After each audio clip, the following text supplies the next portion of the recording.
I was 18 years old when I got married. I belonged to a very conservative family, a Baloch family, where good daughters never say no to their parents. My father wanted me to get married, and all I said was, if that makes you happy, I'll say yes. And of course, it was never a happy marriage. Just about after 2 years of getting married, about 9 years ago, I met a car accident. Somehow my husband fell asleep and the car fell in the ditch. He managed to jump out, saved himself. I'm happy for him. But I stayed inside the car and I sustained a lot of injuries. The list is a bit long. Radius ulna of my right arm were fractured. The wrist was fractured. Shoulder bone and collarbone were fractured. My whole rib cage got fractured. But that injury that changed me and my life completely was the spine injury. Many people came to rescue. They gave me CPR. They dragged me out of the car.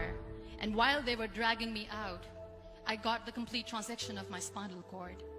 Those 2.5 months in the hospital were dreadful. I was at the verge of despair. One day, doctor came to me and he said, well, I heard that you wanted to be an artist, but you ended up being a housewife. I have a bad news for you. You won't be able to paint again. Next day, doctor came to me and said, your spine injury is so bad, you won't be able to walk again. I took a deep breath and I said, it's all right. Next day, doctor came to me and said, because of your spine injury and the fixation that you have in your back, you won't be able to give birth to a child again. That day, I was devastated. I started to question my existence. Why am I even alive? So what kept me going was, one day I asked my brothers, I know I have a deformed hand, but I'm tired of looking at these white walls in the hospital and wearing these white scrubs. Bring me some colors, bring me some small canvas. I want to paint. So the very first painting I made was on my deathbed, where I painted for the very first time. What an amazing therapy it was. Without uttering a single word, I could paint my heart out. I could share my story. People used to come and say, what lovely painting. So much color. Nobody could see the grief in it. Only I could. And that day I decided that I'm going to live life for myself. I am not going to be that perfect person for someone. I am just going to take this moment and I will make it perfect for myself. That I'm going to fight my fears. So I wrote down one by one all those fears. And I decided that I'm going to overcome these fears one at a time. You know what was my biggest fear? Divorce. But the day I decided that this is nothing but my fear, I liberated myself by setting him free. And I made myself emotionally so strong that the day I got the news that he's getting married, I sent him a text that I'm so happy for you and I wish you all the best. And he knows that I pray for him today. Number 2 was, I won't be able to be a mother again. And that was quite devastating for me. But then I realized there are so many children in the world, all they want is acceptance.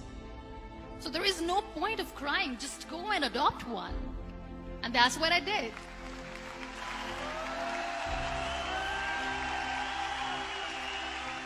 I gave my name in different organizations, different orphanages, and I waited patiently. 2 years later, I got this call from a very small city in Pakistan. I got a call and they said, are you Muniba Mazari? There is a baby boy and would you like to adopt? I could literally feel the labor pain. I said, yes, yes, I am going to adopt him. I am coming to take him home. And that day, Niall was 2 days old, and today he's 6. You know, when you end up being on the wheelchair, what's the most painful thing? People think that they will not be accepted by the people because we, in the world of perfect people, are imperfects. So I decided to appear more in public. I started to paint. I have done a lot of modeling campaigns. I decided that I'm going to join the national TV of Pakistan as an anchor person. I became the National Goodwill Ambassador for UN Women Pakistan, and now I speak for the rights of women, children. I was featured in BBC 100 Women for 2015. I'm one of the Forbes 30 under 30 for 2016. So when you accept yourself the way you are, the world recognizes you. It all starts from within. We have this amazing fantasy about life. This is how things should work.